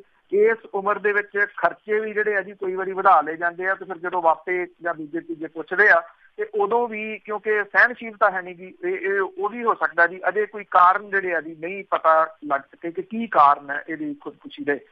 ਦੂਸਰੀ ਖੁਦਕੁਸ਼ੀ ਜਿਹੜੀ ਹੋਈ ਹੈ ਜੀ ਰੂਪਨਗਰ ਦੇ ਵਿੱਚ, ਇੱਕ ਨੋਨ ਨੇ ਯੂਥ ਅਕਾਲੀ ਦਲ ਦੇ ਆਗੂ ਨੇ ਰਣਜੀਤ ਸਿੰਘ ਗੁੱਡਵਿਲ, ਮਾਈਨਿੰਗ ਦੇ ਵਿੱਚ ਬੜਾ ਨਾਮ ਜਿਹੜਾ ਜੀ ਇਹ ਚਰਚਾ ਦੇ ਵਿੱਚ ਕਿਸੇ ਸਮੇਂ ਰਿਹਾ। ਉਧਰੋਂ ਕੰਮ ਜਿਹੜਾ ਜੀ ਠੰਡਾ ਪੈ ਗਿਆ ਕਿਉਂਕਿ ਅਕਾਲੀ ਸਰਕਾਰ ਜਿਹੜੀ ਉਹ ਚਲੇ ਗਈ, ਤੇ ਜਿਹੜਾ ਮਾਈਨਿੰਗ ਦੇ ਵਾਸਤੇ ਮਸ਼ੀਨਾਂ ਤੇ ਟਰੱਕ ਵਗੈਰਾ ਸੀਗੇ ਜੀ ਉਹ ਇਹਨੇ ਵੇਚੇ ਵੀ। ਕਿਉਂਕਿ ਏਦਾਂ ਹੁੰਦਾ ਜਦੋਂ ਸੱਤਾ ਪਰਿਵਰਤਨ ਹੁੰਦਾ, ਫਿਰ ਜਿਹੜੇ ਸੱਤਾ ਧਾਰੀ ਆ ਉਹ ਆ ਕੇ ਬਹਿ ਜਾਂਦੇ ਆ ਉੱਥੇ ਉਸ ਜਗ੍ਹਾ ਦੇ ਉੱਤੇ ਦੂਜਾ ਕੰਮ ਕਰਦਾ ਰਿਹਾ। ਔਰ ਇਹ ਕਿਹਾ ਜਾ ਰਿਹਾ ਜੀ ਕਿ ਇਹ ਫਾਈਨੈਂਸ਼ੀਅਲੀ ਟਾਈਟ ਜਿਹੜਾ ਜੀ ਉਹ ਹੋ ਗਿਆ, ਜਿਹਦੇ ਕਰਕੇ ਜਿਹੜੀ ਉਹਦੀ ਪਤਨੀ ਆ ਉਹਨੇ ਇਸੇ ਕਰਕੇ ਆਰਥਿਕ ਮੰਦੀ ਦੇ ਜਿਹੜਾ ਜੀ ਉਹ ਚੱਲਦਿਆਂ ਹੋਇਆ ਇਹ ਗੋਲੀ ਮਾਰੀ। ਇਹ ਗੋਲੀ ਵੀ ਉਹਨੇ ਆਪਣੀ ਪੁੜਪੜੀ ਦੇ ਵਿੱਚ ਜਿਹੜੀ ਜੀ ਉਹ ਮਾਰੀ ਦੱਸੀ ਜਾ ਰਹੀ ਆ। ਜਿਹੜੀ ਇਹ ਹਰਸ਼ਦੀਪ ਕੌਰ ਹੈਰੀ ਮਾਫ ਕਰਨਾ ਜਿਹੜੀ ਇਹਦੀ ਜਸਵਿੰਦਰ ਕੌਰ ਸੀ 36 ਸਾਲਾਂ ਦੀ, ਉਹਨੇ ਆਪਣੇ ਜਿਹੜੇ ਦੋਵੇਂ ਬੱਚੇ ਸੀਗੇ ਜੀ ਉਹਨਾਂ ਨੂੰ ਵੈਨ ਤੱਕ ਉਹ ਛੱਡ ਕੇ ਜਿਹੜਾ ਜੀ ਆਈ ਹੈ। ਪਰ ਜਦੋਂ ਆ ਕੇ ਬਾਅਦ ਦੇ ਵਿੱਚ ਉਹਨੇ ਰਿਵਾਲਵਰ ਦੇ ਨਾਲ ਜਿਹੜੀ ਦੀ ਉਹ ਗੋਲੀ ਮਾਰ ਲਈ। ਮੈਂ ਅੱਗੇ ਵੀ ਇੱਕ ਦਿਨ ਗੱਲ ਕਹੀ ਸੀ ਕਿ ਜਿਹੜੀ ਲਾਇਸੈਂਸੀ ਹਥਿਆਰ ਨੇ ਉਹ ਹੈ ਬੜੇ ਆ। ਲਾਇਸੈਂਸੀ ਹਥਿਆਰ ਜਿਹੜਾ ਜੀ ਉਹਨੂੰ ਸੰਭਾਲਣਾ ਕਿਵੇਂ ਆ ਜੀ, ਇਹਦੀ ਨਾ ਤਾਂ ਕੋਈ ਟ੍ਰੇਨਿੰਗ ਲੈਂਦਾ, ਨਾ ਟ੍ਰੇਨਿੰਗ ਤੋਂ ਬਾਅਦ ਜਿਹੜਾ ਜੀ ਉਹਨੂੰ ਉਸ ਤਰੀਕੇ ਦੇ ਨਾਲ ਜਿਹੜਾ ਜੀ ਉਹ ਸੰਭਾਲਦਾ। ਪਿਛਲੇ ਦਿਨਾਂ ਦੇ ਵਿੱਚ ਜਿਹੜਾ ਨਸ਼ੇੜੀ ਸੀਗਾ ਜੀ ਉਹ ਵੀ ਇਸੇ ਤਰੀਕੇ ਦੇ ਨਾਲ ਲਾਇਸੈਂਸੀ ਹਥਿਆਰ ਦੇ ਨਾਲ ਸੁਸਾਈਡ ਜਿਹੜਾ ਜੀ ਉਹ ਕਰ ਗਿਆ ਸੀਗਾ। ਰਣਜੀਤ ਸਿੰਘ ਗੁੱਡਵਿਲ ਦਾ ਟਰਾਂਸਪੋਰਟ ਦਾ ਕੰਮ ਆ ਜੀ, ਉਹਦੇ ਵਿੱਚ ਘਾਟਾ ਜਿਹੜਾ ਇਹ ਕਾਰਨ ਦੱਸਿਆ ਜਾ ਰਿਹਾ। ਪਰ ਪੁਲਿਸ ਇਹ ਵੀ ਕਹਿੰਦੀ ਆ ਕਿ ਉਹ ਦੂਜੇ ਪੱਖਾਂ ਤੋਂ ਵੀ ਜਿਹੜੀ ਆ ਜੀ ਉਹ ਇਨਵੈਸਟੀਗੇਸ਼ਨ ਕਰ ਰਹੀ ਆ ਕਿ ਕੀ ਇਹ ਮਾਮਲਾ ਜਿਹੜਾ ਖੁਦਕੁਸ਼ੀ ਤੋਂ ਇਲਾਵਾ ਕੋਈ ਹੋਰ ਤਾਂ ਨਹੀਂ ਗਾ। ਅਜੇ ਕਿਸੇ ਕਿਸਮ ਦੀ ਕੋਈ ਟਿੱਪਣੀ ਪੁਲਿਸ ਨੇ ਇਹਦੇ ਉੱਤੇ ਨਹੀਂ ਕੀਤੀ ਜੀ। ਤੇ ਅੱਗੇ ਆਪਾਂ ਟਰੈਵਲ ਏਜੰਟਾਂ ਦੀ ਗੱਲ ਕਰੀਏ ਤੇ ਉਹਨਾਂ ਤੇ ਸ਼ਿਕੰਜਾ ਕੱਸਿਆ ਗਿਆ। ਏਜੰਟਾਂ ਦੀ ਗੱਲ ਤਾਂ ਜਿਹੜੀ ਹੈ ਜੀ ਹਮੇਸ਼ਾ ਚੱਲਦੀ ਰਹਿੰਦੀ ਆ, ਖਾਸ ਤੌਰ ਦੇ ਉੱਤੇ ਜਦੋਂ ਦਾ ਸੋਸ਼ਲ ਮੀਡੀਆ ਆਇਆ ਤੁਸੀਂ ਹਰ 2-4 ਦਿਨ ਛੱਡ ਕੇ ਕੋਈ ਨਾ ਕੋਈ ਇਸ ਤਰ੍ਹਾਂ ਦਾ ਵੀਡੀਓ ਕਲਿੱਪ ਦੇਖਦੇ ਹੋ ਜਿਹਦੇ ਵਿੱਚ ਕੋਈ ਬਾਹਰਲੇ ਮੁਲਕ ਦੇ ਵਿੱਚ ਫਸਿਆ ਹੋਇਆ ਬੰਦਾ ਜਾਂ ਔਰਤ ਦੁਹਾਈ ਪਾਉਂਦੇ ਆ ਸਾਨੂੰ ਇੱਥੋਂ ਕੱਢ ਲਓ। ਇਹ ਟਰੈਵਲ ਏਜੰਟਾਂ ਦੇ ਵੇਚੇ ਹੋਏ ਲੋਕ ਨੇ ਜੀ। ਇਹ ਕੀ ਕਰਦੇ ਨੇ ਕਿ ਮੰਨ ਲਓ ਇੱਥੇ ਕਿਸੇ ਸੂਬੇ ਦੇ ਕਸਬੇ ਦੇ ਵਿੱਚ ਬੈਠਾ ਇੱਕ ਟਰੈਵਲ ਏਜੰਟ ਜਿਹੜਾ ਜੀ ਕਿਸੇ ਬੰਦੇ ਦਾ ਸੌਦਾ ਬੰਬੇ ਦੀ ਕੰਪਨੀ ਨਾਲ ਕਰ ਲੈਂਦਾ, ਮੁੰਬਈ ਦੀ ਕੰਪਨੀ ਨਾਲ, ਉਹ ਗਾਂ ਫਿਰ ਸੌਦਾ ਮਾਰਦੀ ਹੈ ਜੀ ਜਿਹੜੇ ਬਾਹਰਲੇ ਮੁਲਕਾਂ ਦੇ ਵਿੱਚ ਜਿਹੜੇ ਖਾਸ ਤੌਰ ਦੇ ਉੱਤੇ ਮਿਡਲ ਈਸਟ ਕੰਟਰੀਜ਼ ਦੇ, ਉਹ ਉੱਥੇ ਉਹਨਾਂ ਨੂੰ ਗੁਲਾਮ ਬਣਾ ਕੇ ਜਿਹੜਾ ਜੀ ਉਹ ਭੇਜ ਦਿੰਦੇ ਆ। ਤੇ ਇਹਦੇ ਵਿੱਚ ਟਰੈਵਲ ਏਜੰਟਾਂ ਦਾ ਜ਼ਿਕਰ ਹਮੇਸ਼ਾ ਆਉਂਦਾ। ਪਿਛਲੇ ਦਿਨੀ ਜਿਹੜਾ ਵਿਦੇਸ਼ ਮੰਤਰਾਲਾ ਉਹਨੇ ਟਰੈਵਲ ਏਜੰਟਾਂ ਦੇ ਉੱਤੇ ਸ਼ਿਕੰਜਾ ਕੱਸਣ ਦੇ ਵਾਸਤੇ ਪੰਜਾਬ ਸਰਕਾਰ ਨੂੰ ਵੀ ਜਿਹੜਾ ਜੀ ਉਹ ਕਿਹਾ ਸੀਗਾ। ਹੁਣ ਜਿਹੜਾ ਜੀ ਇਹਦੇ ਉੱਤੇ ਕੁਛ ਕਾਰਵਾਈ ਬੜੀ ਦੇਰ ਤੋਂ ਬਾਅਦ ਜਿਹੜੀ ਜੀ ਉਹ ਹੋਈ ਹੈ। ਸਾਂਝੇ ਤੌਰ ਦੇ ਉੱਤੇ 5 ਟੀਮਾਂ ਜਿਹੜੀਆਂ ਜੀ ਉਹ ਬਣਾ ਕੇ ਕਾਰਵਾਈ ਜਲੰਧਰ ਦੇ ਨੇੜੇ ਤੇੜੇ ਦੇ ਏਰੀਏ ਦੇ ਵਿੱਚ ਕੀਤੀ ਗਈ ਆ, ਜਿੱਥੇ 406 420 ਵਰਗੀਆਂ ਜਿਹੜੀਆਂ ਦੀ ਧਾਰਾਵਾਂ ਤੇ ਪਾਸਪੋਰਟ ਐਕਟ ਦੇ ਤਹਿਤ FIR ਦਰਜ ਜਿਹੜੀਆਂ ਜੀ ਹੋਈਆਂ ਨੇ। 20 ਦੇ ਕਰੀਬ ਟਰੈਵਲ ਏਜੰਟ ਜਿਹੜੇ ਨੇ ਜੀ ਉਹਨਾਂ ਨੂੰ ਗ੍ਰਿਫਤਾਰ ਕੀਤਾ ਗਿਆ, ਜਦੋਂ ਕਿ 40 ਤੋਂ ਵੱਧ ਟਰੈਵਲ ਏਜੰਟ ਜਿਹੜੇ ਨੇ ਉਹਨਾਂ ਦੇ ਦਫ਼ਤਰ ਦੀ ਬਰੀਕੀ ਦੇ ਨਾਲ ਜਿਹੜੀ ਆ ਜੀ ਛਾਣਬੀਣ ਕੀਤੀ ਗਈ ਆ। 100 ਤੋਂ ਵੱਧ ਪੁਲਿਸ ਦੇ ਕੋਲੇ ਟਰੈਵਲ ਏਜੰਟਾਂ ਦੀ ਸੂਚੀ ਆ ਜਿਹਦੇ ਬਾਰੇ ਲੋਕਾਂ ਨੇ ਸ਼ਿਕਾਇਤਾਂ ਕੀਤੀਆਂ ਨੇ। ਪੁਲਿਸ ਨੇ ਬੱਸ ਅੱਡੇ ਦੇ ਆਲੇ ਦੁਆਲੇ ਵਾਲੇ ਟਰੈਵਲ ਏਜੰਟਾਂ ਦੇ ਵਿਰੁੱਧ ਜਦੋਂ ਕਾਰਵਾਈ ਕੀਤੀ ਤਾਂ ਉੱਥੇ ਭੜਸੂ ਜਿਹੜਾ ਸੀਗਾ ਜੀ ਉਹ ਪੈ ਗਿਆ ਔਰ ਕਈ ਟਰੈਵਲ ਏਜੰਟਾਂ ਨੂੰ ਛਾਪਾ ਪੈਣ ਦੀ ਸੂਹ ਮਿਲਣ ਕਰਕੇ ਉਹਨਾਂ ਨੇ ਦਵਾ ਆਪੋ ਆਪਣੇ ਦਫ਼ਤਰਾਂ ਨੂੰ ਜਿੰਦਰੇ ਲਾ ਕੇ ਜਿਹੜਾ ਜੀ ਉਹ ਭੱਜ ਗਏ। ਪੁਲਿਸ ਤੇ ਸਿਵਲ ਪ੍ਰਸ਼ਾਸਨ ਜਿਹੜਾ ਸੀਗਾ ਜੀ ਜਿਹਨੇ ਟਰੈਵਲ ਏਜੰਟਾਂ ਦੇ ਵਿਰੁੱਧ ਸ਼ਿਕੰਜਾ ਕੱਸਿਆ, ਉਹਨਾਂ ਦੇ ਵਿੱਚ ਜ਼ਿਆਦਾ ਸਟੱਡੀ ਵੀਜ਼ਾ, ਆਈਲੈਟ, ਇਮੀਗ੍ਰੇਸ਼ਨ ਦੀਆਂ ਸਲਾਹਾਂ ਦੇਣ ਵਾਲੇ ਜਿਹੜੇ ਜੀ ਉਹ ਸ਼ਾਮਲ ਹੈ। ਇਹਨਾਂ ਦਫ਼ਤਰਾਂ ਦੇ ਮਾਲਕ ਦੂਜੇ ਸੂਬਿਆਂ ਦੇ ਆ ਔਰ ਉਹਨਾਂ ਨੇ ਕੰਮ ਕਰਨ ਦੇ ਵਾਸਤੇ ਇੱਥੇ ਆਪਣੇ ਬੰਦੇ ਜਿਹੜੇ ਆ ਜੀ ਉਹ ਭਰਤੀ ਕੀਤੇ ਹੋਏ ਆ ਔਰ ਉਹ ਆਪ ਕਦੀ ਕਦਾਈ ਆਉਂਦੇ ਤੇ ਪੈਸੇ ਇਕੱਠੇ ਕਰਕੇ ਜਿਹੜਾ ਜੀ ਉਹ ਲੈ ਜਾਂਦੇ ਸੀਗੇ। ਇਸ ਕਰਕੇ ਉਹ ਪੁਲਿਸ ਦੀ ਗ੍ਰਿਫਤ ਤੋਂ ਬਾਹਰ ਨੇ। ਵੈਸੇ ਜਿੰਨਾ ਕਿ ਸੌਖਾ ਇਹ ਸਮਝਿਆ ਜਾ ਰਿਹਾ ਕਿ ਇਹ ਜਾਲ ਹੋਊਗਾ, 20 ਨੂੰ ਗ੍ਰਿਫਤਾਰ ਕਰ ਲਿਆ, 40 ਜਿਹੜੇ ਸੀ ਉਹ ਖੰਗਾਲ ਲਏ, ਵੀ ਇਹਦੇ ਨਾਲ ਕੋਈ ਫਰਕ ਪੈ ਜਾਊਗਾ ਤੇ ਇਹ ਵਹਿਮ ਜਿਹੜਾ ਜੀ ਹੋ ਸਕਦਾ, ਕਿਉਂਕਿ ਇਹ ਤੰਦੂਆ ਜਾਲ ਹੈ ਜੀ। ਏਡਾ ਜ਼ਿਆਦਾ ਬਰੀਕ ਜਾਲ ਹੈ ਇਹ ਬੁਣਿਆ ਹੋਇਆ। ਜਿਵੇਂ ਇਹਦੇ ਵਿੱਚ ਇੱਕ ਇਸ਼ਾਰਾ ਤਾਂ ਤੁਸੀਂ ਸੁਣ ਲਿਆ ਕਿ ਜਿਹੜੇ ਜੀ ਦੂਜੇ ਸੂਬਿਆਂ ਦੇ ਨੇ ਉਹ ਲੋਕ ਜਿਹੜੇ ਜੀ ਠੱਗਣ ਵਾਲੇ ਪੈਸਾ, ਔਰ ਉਹਨਾਂ ਨੇ ਇੱਥੇ ਅੱਗੇ ਆਪਣੇ ਕਰਿੰਦੇ ਜਿਹੜੇ ਆ ਜੀ ਉਹ ਰੱਖੇ ਹੋਏ ਆ। ਅਸਲ ਦੇ ਵਿੱਚ ਪਤਾ ਹੀ ਨਹੀਂ ਕਿ ਇਹਦੇ ਮਾਲਕ ਜਿਹੜੇ ਕੌਣ ਹੈ, ਕਿੱਥੋਂ ਆਉਂਦੇ ਆ, ਉਹਨਾਂ ਦਾ ਥਹੁ ਪਤਾ ਕੀ ਹੈ। ਇੱਥੇ ਉਹਨਾਂ ਨੇ ਇਹੋ ਜਿਹੇ ਲੋਕਾਂ ਦੇ ਨਾਂ ਤੇ ਰਜਿਸਟ੍ਰੇਸ਼ਨ ਵੀ ਕਰਾਈ, ਦਫ਼ਤਰ ਦੇ ਉੱਤੇ ਪੈਸੇ ਆਪਣੇ ਲਾ ਕੇ ਆਲੀਸ਼ਾਨ ਦਫ਼ਤਰ ਬਣਾਤਾ। ਉੱਥੇ ਲੋਕ ਜਿਹੜੇ ਠੱਗੇ ਪੈਸੇ ਇਕੱਠੇ ਕੀਤੇ ਤੇ ਨਾਲ ਦੀ ਨਾਲ ਜਿਹੜਾ ਜੀ ਉਹ ਨਿਕਲ ਜਾਂਦੇ ਆ। ਹੁਣ ਵੀ ਤੁਸੀਂ ਦੇਖਣਾ ਜਿਹੜੇ ਮੇਨ ਨੇ ਉਹਨਾਂ ਤੱਕ ਹੱਥ ਨੱਥ ਪੈਣਾ ਬੜਾ ਔਖਾ ਜਿਹੜਾ ਜੀ ਹੈ। ਇਹ ਹੇਠਲੇ ਕੁਝ ਜਿਹੜੇ ਉਹ ਗ੍ਰਿਫਤਾਰ ਹੋ ਗਏ। ਇਹਨੂੰ ਤੋੜਨ ਦੇ ਵਾਸਤੇ ਇੱਕ ਤੁਸੀਂ ਇਹ ਕਹਿ ਲਓ ਕਿ ਬਹੁਤ ਜ਼ਿਆਦਾ ਮਜ਼ਬੂਤ ਇਰਾਦਾ ਕਿਸੇ ਸਰਕਾਰ ਦਾ ਜਿਹੜਾ ਜੀ ਉਹ ਚਾਹੀਦਾ ਜੇ ਲੋਕਾਂ ਨੂੰ ਜਿਹੜਾ ਜੀ ਉਹ ਬਚਾਉਣਾ, ਠੱਗ ਹੋਣ ਤੋਂ ਬਚਾਉਣਾ। ਲੋਕ ਜਿਹੜੇ ਨੇ ਉਹ ਤਾਂ ਇੱਦਾਂ ਦੇ ਨੇ, ਅੱਜ ਇੱਕ ਜਗ੍ਹਾ ਦੇ ਉੱਤੇ ਛਾਪਾ ਪੈ ਗਿਆ, ਭਲਕੇ ਨਵੀਂ ਦੁਕਾਨ ਖੁੱਲ ਗਈ ਤੇ ਲੋਕ ਦਗੜ ਕਰਦੇ ਉਸ ਪਾਸੇ ਵੱਲ ਨੂੰ ਜਿਹੜਾ ਜੀ ਉਹ ਭੱਜ ਪੈਣੇ ਆ, ਬਜਾਏ ਇਹਦੇ ਕਿ ਇਹ ਜਾਣਿਆ ਕਿ ਕੌਣ ਪਿਛਲੀ ਵਾਰੀ ਠੱਗ ਕੇ ਗਿਆ ਸੀ। ਬਿਲਕੁਲ ਸਹੀ ਹੈਗਾ ਜੀ ਗੱਲ। ਇਸੇ ਤਰ੍ਹਾਂ ਬਹੁਤ ਖਰਾਬ ਹੋਏ ਰਾਹਾਂ ਦੇ ਵਿੱਚ। ਅੱਗੇ ਮਤਵਾਜੀ ਜਥੇਦਾਰਾਂ ਦੀ ਗੱਲ ਕਰੀਏ ਤਾਂ ਉਹਨਾਂ ਨੇ ਨਿਊਜ਼ੀਲੈਂਡ ਵਾਲੇ ਨੇਕੀ ਨੂੰ ਪੰਥ ਵਿੱਚੋਂ ਖਾਰਜ ਕੀਤਾ। ਹਰਦੇਵ ਸਿੰਘ ਨੇਕੀ ਪਿਛਲੇ ਕੁਛ ਸਮੇਂ ਤੋਂ ਜਿਹੜੇ ਜੀ ਉਹ ਚਰਚਿਤ ਨੇ। ਉੱਥੇ ਉਹ ਰੇਡੀਓ ਇੱਕ ਕਰਦੇ ਨੇ ਨਿਊਜ਼ੀਲੈਂਡ ਦੇ ਵਿੱਚ।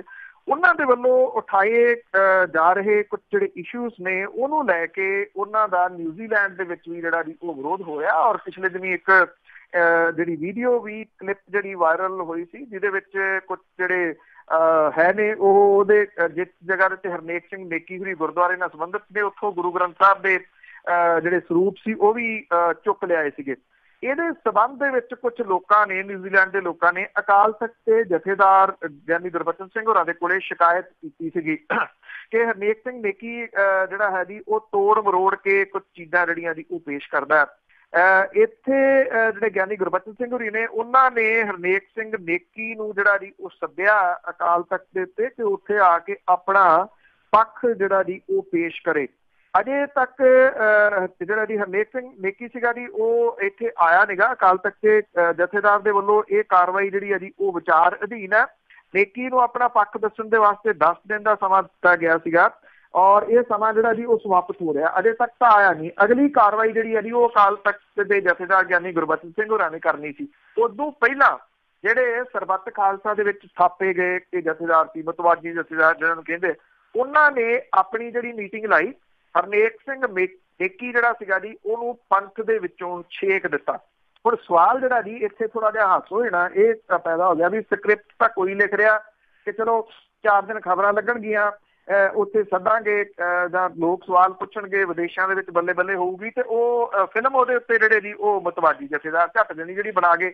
ਹੁਣ ਸਵਾਲ ਜਿਹੜਾ ਜੀ ਥੋੜਾ ਜਿਹਾ ਇਹ ਵੀ ਆਉਂਦਾ ਹੈ ਕਿ ਜਿਹੜੇ ਮਤਵਾਜੀ ਜਥੇਦਾਰ ਨੇ ਉਹਨਾਂ ਨੇ ਇਹਦੀ ਇਨਵੈਸਟੀਗੇਸ਼ਨ ਕੀ ਕਰਵਾਈ ਹਰਨੇਕ ਸਿੰਘ ਨੇਕੀ ਹੋਰਾਂ ਦੇ ਬਾਰੇ ਦੇ ਵਿੱਚ, ਕੀ ਉਹ ਬੋਲਦੇ ਨੇ, ਕੀ ਉਹ ਕਰਦੇ ਨੇ, ਕਿਹੜੇ ਲੋਕਾਂ ਨੇ ਇਹਨਾਂ ਜਥੇਦਾਰਾਂ ਤੱਕ ਜਿਹੜੀ ਸ਼ਿਕਾਇਤ ਕੀਤੀ ਸੀ, ਕਿਉਂਕਿ ਜਿਹੜੀ ਸ਼ਿਕਾਇਤ ਤਾਂ ਆਈ ਸੀ ਉਹ ਤਾਂ ਆਈ ਸੀ ਕਹਿੰਦੇ ਗੁਰਬਚਨ ਸਿੰਘ ਹੋਰਾਂ ਦੇ ਤੱਕ। ਉਹਨਾਂ ਨੇ 10 ਦਿਨ ਦਾ ਸਮਾਂ ਦਿੱਤਾ ਸੀ, 10 ਦਿਨ ਦਾ ਸਮਾਂ ਸਮਾਪਤ ਹੋਇਆ ਤੇ ਖਬਰਾਂ ਬਣਾਉਣ ਦੇ ਵਾਸਤੇ ਮਤਵਾਜੀ ਜਥੇਦਾਰ ਜਿਹੜੇ ਸੀਗੇ ਜੀ ਉਹ ਪਹੁੰਚੇ ਤੇ ਪਹੁੰਚ ਕੇ ਉਹਨਾਂ ਨੇ ਛੇਕ ਕੇ ਜਿਹੜਾ ਜੀ ਉਹ ਗਾਂਹ ਗਏ। ਇਹ ਪਹਿਲੀ ਵਾਰੀ ਨਹੀਂ ਗਾ, ਪਹਿਲਾਂ ਵੀ ਇਸੇ ਤਰ੍ਹਾਂ ਦੇ ਜਿਹੜੇ ਫੈਸਲੇ ਸੀਗੇ, ਚਾਹੇ ਉਹ ਸਰਸੇ ਦੇ ਵਾਲੇ ਦੇ ਡੇਰੇ ਜਾਣ ਵਾਲਾ ਜਿਹੜਾ ਮਾਮਲਾ ਹੋਵੇ ਜਾਂ ਫਿਰ ਇਸ ਤਰ੍ਹਾਂ ਦੇ ਕੋਈ ਹੋਰ ਮਾਮਲੇ ਹੋਣ। ਅਕਾਲ ਤਖਤ ਦੇ ਜਥੇਦਾਰ ਨੇ ਜਿਹੜਾ ਜੀ ਤਲਬ ਕੀਤਾ, ਤਲਬ ਕਰਨ ਤੋਂ ਪਹਿਲਾਂ ਜਿਹੜੇ ਮਤਵਾਦੀ ਜਥੇਦਾਰ ਸੀਗੇ ਉਹ ਪਹੁੰਚੇ ਤੇ ਆਪਣਾ ਫੈਸਲਾ ਸੁਣਾ ਕੇ ਛੇਕਾ ਚਕਾਈ ਜਿਹੜੀ ਜੀ ਉਹ ਕਰਕੇ ਚਲੇ ਗਏ। ਇਹਦੇ ਨਾਲ ਜਿਹੜੇ ਅਕਾਲ ਤਖਤ ਦੀਆਂ ਕੁਝ ਮਰਿਆਦਾਵਾਂ ਨੇ, ਕੁਝ ਅਸੂਲ ਨੇ, ਬਿਨਾਂ ਕਿਸੇ ਸ਼ੱਕ ਦੇ ਉਹ ਗਿਆਨੀ ਗੁਰਬਚਨ ਸਿੰਘ ਹੋਰਾਂ ਨੇ ਵੀ ਛਿੱਕੇ ਜਿਹੜੇ ਪਿਛਲੇ ਸਮੇਂ 'ਚ ਟੰਗੇ ਆ। ਪਰ ਜੋ ਕੁਝ ਇਹ ਜਿਹੜਾ ਜੀ ਕਰਨ ਲੱਗੇ ਨੇ ਇਹਦੇ ਨਾਲ ਜਿਹੜਾ ਜੀ ਕੋਈ ਪੋਜ਼ਿਟਿਵ ਅਸਰ ਨਹੀਂ ਪੈਣਾ। ਬਿਨਾਂ ਕਿਸੇ ਸ਼ੱਕ ਦੇ ਜੀ ਇਹਦੇ ਨਾਲ ਹੇਠੀ ਜਿਹੜੀ ਆ ਜੀ ਹਾਸੋਹੀਣੀ ਸਥਿਤੀ ਜਿਹੜੀ ਆ ਉਹ ਅਕਾਲ ਤਖਤ ਦੀ ਪੈਦਾ ਜਿਹੜੀ ਉਹ ਹੋ ਰਹੀ ਆ ਵੀ ਇਹ ਹੋ ਕੀ ਰਿਹਾ, ਇਹ ਦੌੜ ਜਿਹੜੀ ਲੱਗੀ ਹੋਈ ਆ ਛੇਕਣ ਦੀ ਲੱਗੀ ਹੋਈ ਆ ਵੀ ਕੌਣ ਪਹਿਲਾਂ ਛੇਕਦਾ। ਬਿਲਕੁਲ ਜੀ, ਭੰਬਲ ਭੂਸਾ ਜ਼ਿਆਦਾ ਪੈ ਗਿਆ ਆ। ਤੇ ਅੱਗੇ ਆਪਾਂ ਪਟਿਆਲਾ ਸ਼ਹਿਰ ਦੀ ਗੱਲ ਕਰਦੇ ਹਾਂ ਜੋ ਮੁੱਖ ਮੰਤਰੀ ਦਾ ਸ਼ਹਿਰ ਆ। ਉੱਥੇ ਦੇ ਮੇਅਰ ਸੰਜੀਵ ਬਿੱਟੂ ਦੇ ਘਰ ਛਾਪਾ। ਬਿਲਕੁਲ ਜੀ, ਇਹ ਐਕਚੁਅਲੀ ਛਾਪਾ ਬੜਾ ਚਰਚਿਤ ਹੈ। ਛਾਪੇ ਤਾਂ ਪਹਿਲਾਂ ਵੀ ਪੈਂਦੇ ਆ ਬਹੁਤ ਸਾਰੇ। ਸੰਜੀਵ ਬਿੱਟੂ ਹੋਰੀ ਕੁਝ ਸਮਾਂ ਪਹਿਲਾਂ ਮੇਅਰ ਜਿਹੜੇ ਬਣੇ ਆ, ਜਿਹੜੀਆਂ ਨਿਗਮ ਦੀਆਂ ਚੋਣਾਂ ਹੋਈਆਂ ਸੀਗੀਆਂ, ਸਾਬਕਾ ਮੈਂਬਰ ਪਾਰਲੀਮੈਂਟ, ਸਾਬਕਾ ਕੇਂਦਰੀ ਮੰਤਰੀ ਜਿਹੜੇ ਨੇ ਜੀ ਆਪਣੇ ਪਰਨੀਤ ਕੌਰ ਹੋਰੀ ਮੁੱਖ ਮੰਤਰੀ ਦੇ ਮਿਸਿਸ ਨੇ, ਉਹਨਾਂ ਦੇ ਉਹ ਨੇੜਲੇ ਮੰਨੇ ਜਾਂਦੇ ਆ। ਔਰ ਇਹ ਕਿਹਾ ਜਾਂਦਾ ਕਿ ਜਦੋਂ ਮੇਅਰ ਬਣਾਏ ਗਏ ਆ ਤੇ ਅੜ ਕੇ ਉਹਨਾਂ ਨੂੰ ਮੇਅਰਸ਼ਿਪ ਜਿਹੜੀ ਹੈ ਜੀ ਉਹ ਦਿੱਤੀ ਗਈ। ਹਾਲਾਂਕਿ ਕੁਝ ਸੀਨੀਅਰਿਟੀ ਵਾਈਜ਼ ਜਿਹੜਾ ਜੀ ਹੋਰ ਲੋਕਾਂ ਦੇ ਨਾਮ ਵੀ ਜਿਹੜੇ ਉਹ ਸਾਹਮਣੇ ਆਉਂਦੇ ਸੀਗੇ ਕਾਂਗਰਸ ਦੇ ਵੱਲੋਂ। ਕੁਝ ਮਹੀਨਿਆਂ ਦੇ ਵਿੱਚ ਉਹਨਾਂ ਦੇ ਦਫ਼ਤਰ ਦੇ ਉੱਤੇ ਛਾਪਾ ਜਿਹੜਾ ਜੀ ਉਹ ਪੈਣਾ, ਇਹ ਬੜੇ ਸਾਰੇ ਸਵਾਲ ਜਿਹੜੇ ਆ ਜੀ ਉਹ ਖੜੇ ਕਰ ਰਿਹਾ। ਇਹ ਜਿਹੜੇ ਪਹਿਲਾਂ ਤਾਂ ਕਿਹਾ ਗਿਆ ਕਿ ਵਿਜੀਲੈਂਸ ਦਾ ਛਾਪਾ ਉਹ ਛਾਪੇਮਾਰੀ ਕਰ ਰਹੀ ਹੈ। ਜਿਹੜੇ ਕੁਝ ਟੈਂਡਰ ਤੋਂ ਬਿਨਾਂ ਕੰਮ ਜਿਹੜੇ ਉਹ ਕਰਵਾਏ ਗਏ ਆ, ਉਹ ਟਾਈਲਾਂ ਲਾਉਣ ਵਾਲਾ ਹੈ, LED ਲਾਈਟਾਂ ਲਾਉਣ ਵਾਲਾ, ਕਿ ਇਹ ਟੈਂਡਰ ਕਦੋਂ ਦਿੱਤੇ ਗਏ, ਕਿਹਨੇ ਦਿੱਤੇ, ਕਿਵੇਂ ਇਹਨਾਂ ਦੀ ਪ੍ਰਕਿਰਿਆ ਜਿਹੜੀ ਆ ਜੀ ਉਹ ਹੋਈ ਜਾਂ ਨਹੀਂ ਹੋਈ, ਇਸ ਸਭ ਕਾਸੇ ਦੇ ਉੱਤੇ ਜਿਹੜਾ ਜੀ ਉਸ ਬਾਅਦ ਦੇ ਵਿੱਚ ਪਤਾ ਲੱਗਿਆ ਹੌਲੀ ਹੌਲੀ ਜਿਉਂ ਛਾਪਾ ਅੱਗੇ ਵੱਧਦਾ ਗਿਆ ਕਿ ਨਹੀਂ, ਇਹ ਜਿਹੜੀ ਵਿਜੀਲੈਂਸ ਨਹੀਂ ਬਲਕਿ ਸਥਾਨਕ ਸਰਕਾਰਾਂ ਦੇ ਵਿਭਾਗ ਦੀ ਜਿਹੜੀ ਵਿਜੀਲੈਂਸ ਟੀਮ ਹੈ ਉਹਦੀ ਅਗਵਾਈ ਜਿਹੜੀ ਐਕਸ਼ਨ ਉਹ ਕਰ ਰਹੇ ਸੀ ਜਿਹੜੇ ਸਥਾਨਕ ਸਰਕਾਰਾਂ ਦੀ। ਔਰ ਸਥਾਨਕ ਸਰਕਾਰਾਂ ਦੇ ਮੰਤਰੀ ਨੇ ਨਵਜੋਤ ਸਿੰਘ ਸਿੱਧੂ ਹੋਰੀ। ਬੇਸ਼ੱਕ ਇਹਦੇ ਉੱਤੇ ਅਜੇ ਬਹੁਤ ਟੀਮ ਨੇ ਤਾਂ ਕੁਝ ਨਹੀਂ ਕਿਹਾ ਜੀ ਕੀ ਲੱਭਿਆ ਕੀ ਨਹੀਂ ਲੱਭਿਆ, ਕਿਉਂ ਛਾਪੇਮਾਰੀ ਦੇ ਵਾਸਤੇ ਆਏ ਸੀ, ਪਰ ਇਹਨੇ ਵੱਡੀਆਂ ਜਿਹੜੀਆਂ ਖਬਰਾਂ ਸੀ ਉਹ ਬਣਾ ਦਿੱਤੀਆਂ ਕਿ ਕੀ ਇਹਨੂੰ ਇਹ ਸਮਝਿਆ ਜਾਵੇ ਕਿ ਪਿਛਲੇ ਦਿਨੀ ਸੁਪਰੀਮ ਕੋਰਟ ਦੇ ਵਿੱਚੋਂ ਰਾਹਤ ਹਾਸਲ ਕਰਨ ਤੋਂ ਬਾਅਦ ਨਵਜੋਤ ਸਿੰਘ ਸਿੱਧੂ ਹੋਰੀ ਸਿੱਧਮ ਸਿੱਧੀ ਜਿਹੜੀ ਆ ਜੀ ਉਹ ਲੜਾਈ ਵਿੱਢਣ ਦੇ ਰੌਂ ਦੇ ਵਿੱਚ ਨੇ। ਔਰ ਉਹਨਾਂ ਨੇ ਇਹਦੇ ਵਾਸਤੇ ਮੁੱਖ ਮੰਤਰੀ ਦੇ ਸ਼ਹਿਰ ਨੂੰ ਚੁਣਿਆ ਔਰ ਮਹਿਲਾ ਦੇ ਨੇੜੇ ਕਹੇ ਜਾਂਦੇ ਉਸ ਮੇਅਰ ਨੂੰ ਜਿਹੜਾ ਦੀ ਚੁਣਿਆ, ਜਿਹੜਾ ਉਹਨਾਂ ਦੀ ਵਜ੍ਹਾ ਕਰਕੇ ਜਿਹੜਾ ਦੀ ਉਹ ਮੇਅਰ ਦੇ ਅਹੁਦੇ ਤੇ ਪਹੁੰਚਿਆ। ਹਾਲਾਂਕਿ ਦੋਨਾਂ ਸਾਈਡਾਂ ਤੋਂ, ਚਾਹੇ ਉਹ ਮੇਅਰ ਵਾਲੀ ਸਾਈਡ ਹੈ ਕਿਉਂਕਿ ਮੇਅਰ ਜਿਹੜੇ ਸੀ ਉਹ ਇਸ ਵੇਲੇ ਵਿਦੇਸ਼ ਦੌਰੇ ਦੇ ਉੱਤੇ ਨੇ ਉੱਥੋਂ, ਔਰ ਸਥਾਨਕ ਸਰਕਾਰਾਂ ਦੀ ਸਾਈਡ ਤੋਂ ਇਹਦੇ ਉੱਤੇ ਕਿਸੇ ਕਿਸਮ ਦਾ ਕੋਈ ਪ੍ਰਤੀਕਰਮ ਜਿਹੜਾ ਜੀ ਉਹ ਨਹੀਂ ਆਇਆ। ਪਰ ਇੰਨਾ ਜ਼ਰੂਰ ਹੈ, ਲੋਕ ਇਹਨੂੰ ਬੜੀਆਂ ਇੰਟਰਸਟਿੰਗ ਜਿਹੜੀਆਂ ਦੀ ਖਬਰਾਂ ਉਹਦੇ ਰੂਪ ਦੇ ਵਿੱਚ ਦੇਖ ਰਹੇ ਆ। ਹਾਂਜੀ, ਬਾਅਦ ਵਿੱਚ ਭਾਵੇਂ ਇਹ ਇੱਕ ਮੈਚ ਡਰਾਮਾ ਹੀ ਨਿਕਲੇ। ਤੇ ਅੱਗੇ ਕਰਦੇ ਹਾਂ ਜੀ, ਜਿਹੜੇ ਅਣਦੱਸੇ ਸੋਰਸ ਆ ਉਹਨਾਂ ਤੋਂ ਕੌਮੀ ਪਾਰਟੀ ਨੂੰ ਕਰੋੜਾਂ ਦੀ ਕਮਾਈ। ਇਹ 7 ਜਿਹੜੀਆਂ ਦੀ ਨੈਸ਼ਨਲ ਪਾਰਟੀਆਂ ਨੇ ਮੁਲਕ ਦੀਆਂ, ਜਿਹੜੀਆਂ ਸਾਲ 17 ਦੇ ਦੌਰਾਨ ਅਣਦੱਸੇ ਜਿਹੜੇ ਥਾਵਾਂ ਤੋਂ 711 ਕਰੋੜ ਰੁਪਏ ਦੀ ਕਮਾਈ ਜਿਹੜੀ ਜੀ ਉਹ ਹੋਈ ਆ। 7 ਅਰਬ ਤੇ 11 ਕਰੋੜ ਰੁਪਏ ਦੀ ਕਮਾਈ ਹੈ ਜੀ। ਕੁੱਲ ਚੰਦੇ ਜਿਹੜੇ ਨੇ 20,000 ਰੁਪਏ ਤੋਂ ਵੱਧ ਵਾਲੇ, ਇਹ ਉਹ ਨੇ ਜੀ। ਉਹਦੇ ਰੂਪ ਦੇ ਵਿੱਚ 590 ਕਰੋੜ ਰੁਪਏ ਦੀ ਕਮਾਈ ਹੋਈ ਆ 20,000 ਤੋਂ ਵੱਧ ਵਾਲੇ ਚੰਦਿਆਂ ਦੇ ਰੂਪ ਚ। ਔਰ ਇਹਦੇ ਵਿੱਚ 590 ਕਰੋੜ ਦੇ ਵਿੱਚੋਂ 532 ਕਰੋੜ ਤੇ 27 ਲੱਖ ਰੁਪਏ ਇਕੱਲੇ ਭਾਜਪਾ ਨੂੰ ਆਏ ਆ ਜੀ। ADR ਹੈ ਜੀ ਇੱਕ, ਇਹਦੀ ਰਿਪੋਰਟ ਦੇ ਵਿੱਚ ਇਹ ਕਿਹਾ ਗਿਆ ਕਿ ਭਾਜਪਾ ਦੇ ਵੱਲੋਂ ਐਲਾਨੇ ਗਏ ਚੰਦਿਆਂ ਦੀ ਰਕਮ Indian national Congress, NCP, PTI, CPM ਤੇ ਆਲ ਇੰਡੀਆ ਤ੍ਰਿਣਮੂਲ ਕਾਂਗਰਸ ਦੇ ਐਲਾਨੇ ਗਏ ਕੁੱਲ ਚੰਦਿਆਂ ਦੇ ਨਾਲੋਂ 9 ਗੁਣਾ ਜ਼ਿਆਦਾ ਹੈ। ਔਰ ਰਿਪੋਰਟ ਕਹਿੰਦੀ ਆ ਕਿ ਕੌਮੀ ਪਾਰਟੀਆਂ ਦੇ ਵੱਲੋਂ 323 ਚੰਦਿਆਂ, ਇਹਦੇ ਵਿੱਚ 20,000 ਰੁਪਏ ਤੋਂ ਵੱਧ ਵਾਲੇ ਦੇ ਰੂਪ ਦੇ ਵਿੱਚ ਕੁੱਲ 590 ਕਰੋੜ ਦੀ ਕਮਾਈ ਦਾ ਖੁਲਾਸਾ ਕੀਤਾ ਗਿਆ। ਭਾਜਪਾ ਦੇ ਵੱਲੋਂ 1194 ਚੰਦਿਆਂ ਦੇ ਰੂਪ ਦੇ ਵਿੱਚ 532 ਕਰੋੜ 27 ਲੱਖ ਰੁਪਏ ਦੀ ਕਮਾਈ ਹੋਈ ਹੈ, ਜਦੋਂ ਕਿ ਕਾਂਗਰਸ ਨੇ 599 ਚੰਦਿਆਂ ਦੇ ਰਾਹੀਂ 41 ਕਰੋੜ ਤੇ 90 ਲੱਖ ਰੁਪਏ ਦੀ ਕਮਾਈ ਜਿਹੜੀ ਹੈ ਕੀਤੀ ਆ। ਪਿਛਲੇ 11 ਸਾਲਾਂ ਦੇ ਵਾਂਗ ਬਹੁਜਨ ਸਮਾਜ ਪਾਰਟੀ ਨੇ ਇਹ ਕਿਹਾ ਕਿ ਉਹਨੂੰ 16-17 ਦੇ ਦੌਰਾਨ 20,000 ਤੋਂ ਵੱਧ ਦਾ ਕੋਈ ਚੰਦਾ ਨਹੀਂ ਮਿਲਿਆ। ਘੱਟ ਵਾਲੇ ਆ ਉਹ ਜਿਹੜੇ ਦੀ ਦੱਸਣ ਦੀ ਜ਼ਰੂਰਤ ਨਹੀਂ, 20,000 ਤੋਂ ਵੱਧ ਵਾਲੇ ਦੱਸਣ ਦੀ ਜ਼ਰੂਰਤ ਹੈ। ਸਾਲ 2016 ਤੇ 17 ਦੇ ਦੌਰਾਨ ਕੌਮੀ ਪਾਰਟੀਆਂ ਦੇ ਕੁੱਲ ਚੰਦਿਆਂ ਦੀ ਕਮਾਈ 16 ਦੇ ਵਿੱਚ 102 ਕਰੋੜ ਰੁਪਏ ਸੀ, ਜਿਹਦੇ ਵਿੱਚ ਪਿਛਲੇ ਸਾਲ 487 ਕਰੋੜ 36 ਲੱਖ ਰੁਪਏ ਦਾ ਵਾਧਾ ਹੋ ਗਿਆ। ਔਰ ਭਾਜਪਾ ਨੂੰ 15-16 ਦੇ ਦੌਰਾਨ 76 ਕਰੋੜ 85 ਲੱਖ ਰੁਪਏ ਦੀ ਕਮਾਈ ਹੋਈ ਸੀ, ਜਿਹੜੀ ਕਿ ਪਿਛਲੇ ਸਾਲ ਵੱਧ ਕੇ 532 ਕਰੋੜ 27 ਲੱਖ ਰੁਪਏ ਹੋ ਗਈ। NCP ਦੇ ਚੰਦੇ ਜਿਹੜੇ ਆ ਜੀ 2015-16 ਦੇ ਵਿੱਚ 71 ਲੱਖ ਰੁਪਏ ਤੋਂ ਵੱਧ ਕੇ 16-17 ਦੇ ਦੌਰਾਨ 6 ਕਰੋੜ 34 ਲੱਖ ਰੁਪਏ ਹੋ ਗਏ। ਤ੍ਰਿਣਮੂਲ ਕਾਂਗਰਸ ਦੇ ਚੰਦੇ ਜਿਹੜੇ ਨੇ ਜੀ ਉਹ 231%, ਜਦਕਿ ਕਾਂਗਰਸ ਤੇ CPM ਦੇ ਚੰਦਿਆਂ ਦੇ ਵਿੱਚ ਲਗਾਤਾਰ 190% ਤੇ 105% ਦਾ ਵਾਧਾ ਹੋਇਆ। CPI ਦੇ ਚੰਦੇ ਦੀ ਦਰ ਜਿਹੜੀ 9% ਵਧੀ ਆ। ਕੌਮੀ ਪਾਰਟੀਆਂ ਦੀ 16-17 ਦੇ ਦੌਰਾਨ ਕੁੱਲ ਆਮਦਨ ਜਿਹੜੀ ਹੈ ਜੀ 16-17 ਦੇ ਦੌਰਾਨ ਕੌਮੀ ਪਾਰਟੀਆਂ ਦੀ ਟੋਟਲ ਇਨਕਮ 1559 ਕਰੋੜ ਰੁਪਏ ਤੇ 17 ਲੱਖ ਰੁਪਏ ਜੀ। ਤੇ ਅੱਗੇ ਗੱਲ ਕਰਦੇ ਹਾਂ ਜੀ ਹਿਮਾਚਲ ਦੀ, ਜਿੱਥੋਂ ਵੈਸੇ ਪਾਣੀ ਤਾਂ ਸਾਰਿਆਂ ਨੂੰ ਜਾਂਦਾ ਆ, ਤੇ ਉੱਥੇ ਪਾਣੀ ਦੀ ਬੜੀ ਤੋਟ ਆ ਗਈ। ਐਕਚੁਅਲੀ ਪਾਣੀ ਦਾ ਮਸਲਾ ਹਰੇਕ ਜਗ੍ਹਾ ਦੇ ਉੱਤੇ ਖੜਾ ਹੋ ਰਿਹਾ ਜੀ। ਇਹ ਥੋੜੀ ਨਵੇਕਲੀ ਗੱਲ ਇਹ ਹੋ ਸਕਦੀ ਹੈ ਕਿ ਜਦੋਂ ਕਿਸੇ ਨੂੰ ਕਹੋ ਹਿਮਾਚਲ ਪਾਣੀ ਦੀ ਜਿਹੜੀ ਜੀ ਉਹ ਤੋਟ ਆ ਗਈ, ਤੇ ਹਰ ਕੋਈ ਪਹਿਲਾਂ ਤਾਂ ਸਵਾਲ ਇਹ ਕਰੂ ਹਿਮਾਚਲ 'ਚ ਪਾਣੀ ਦੀ ਤੋਟ ਜਿਹੜੀ ਉਹ ਕਿਵੇਂ ਆ ਗਈ। ਹਾਲਾਂਕਿ ਇਹ ਪਹਾੜੀ ਜੀ ਪੀਣ ਵਾਲੇ ਪਾਣੀ ਦੀ ਸਮੱਸਿਆ ਤਾਂ ਉੱਥੇ ਹੈਗੀ ਆ, ਪਰ ਨਵੇਂ ਜਿਹੜੇ ਪ੍ਰੋਜੈਕਟ ਆ ਰਹੇ ਆ, ਜਿਹੜਾ ਵਿਕਾਸ ਜਿਹਨੂੰ ਕਿਹਾ ਜਾ ਰਿਹਾ ਜੀ, ਉਹਨੇ ਐਕਚੁਅਲੀ ਸਮੱਸਿਆ ਜਿਹੜੀ ਜੀ ਇਹ ਪੈਦਾ ਕਰਨੀ ਸ਼ੁਰੂ ਕੀਤੀ ਹੈ। ਸ਼ਿਮਲੇ ਦੇ ਵਿੱਚ ਪਾਣੀ ਦੀ ਕਮੀ ਕਈ ਸਾਲਾਂ ਤੋਂ ਹੈ, ਪਰ ਇਸ ਵਾਲੀ ਸਥਿਤੀ ਜਿਹੜੀ ਸੰਕਟ ਵਾਲੀ ਬਣ ਗਈ ਹੈ ਜੀ, ਜਿਹਦੇ ਕਰਕੇ ਲੋਕਲ ਜਿਹੜੇ ਲੋਕ ਆ ਉਹ ਜੂਝ ਰਹੇ ਆ। ਛੁੱਟੀਆਂ ਮਨਾਉਣ ਪਹੁੰਚੇ ਜਿਹੜੇ ਵਿਜ਼ਿਟਰ ਨੇ ਜੀ, ਉਹ ਉਹਨਾਂ ਨੂੰ ਬੁਣਨਾ ਪੈ ਰਿਹਾ। ਵਾਦੀ ਜਿਹੜੇ ਨੇ ਜੀ ਉਹਨਾਂ ਦਾ ਇਹ ਕਹਿਣਾ ਕਿ ਸ਼ਿਮਲਾ ਇਕੱਲਾ ਨਹੀਂ, ਸਮੁੱਚਾ ਹਿਮਾਚਲ ਪ੍ਰਦੇਸ਼ ਪਾਣੀ ਦੇ ਸੰਕਟ ਦਾ ਸਾਹਮਣਾ ਕਰਨਾ ਪੈ ਰਿਹਾ ਜੀ ਉਹਨੂੰ।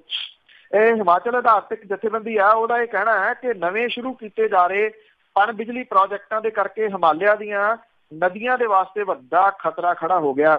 ਹਿੰਦਧਾਰਾ ਦੀ ਮਾਨਸ਼ੀ ਐਸਰ ਨੇ ਜਿਹੜਾ ਜੀ ਇੱਕ ਰਿਪੋਰਟ ਦੇ ਨਾਲ ਇਹ ਕਿਹਾ ਕਿ ਨਵੇਂ ਬਣ ਰਹੇ ਪਣ ਬਿਜਲੀ ਪ੍ਰੋਜੈਕਟ ਅੰਨ੍ਹੇਵਾਹ ਸ਼ਹਿਰੀਕਰਨ, ਸੈਰ ਸਪਾਟਾ, ਸਨਅਤੀਕਰਨ, ਜਿਹੜੀ ਰੇਤਾ ਬਜਰੀ ਕੱਢਣੀ, ਬਿਨਾਂ ਸ਼ੱਕ ਜਿਹੜਾ ਜੀ ਸਤਲੁਜ, ਰਾਵੀ, ਬਿਆਸ, ਨਾਬ ਤੇ ਯਮੁਨਾ ਦਰਿਆਵਾਂ ਦੇ ਵਹਿਣ ਜਿਹੜੇ ਆ ਜੀ ਅਸਰਅੰਦਾਜ਼ ਜਿਹੜਾ ਉਹ ਹੋ ਰਿਹਾ।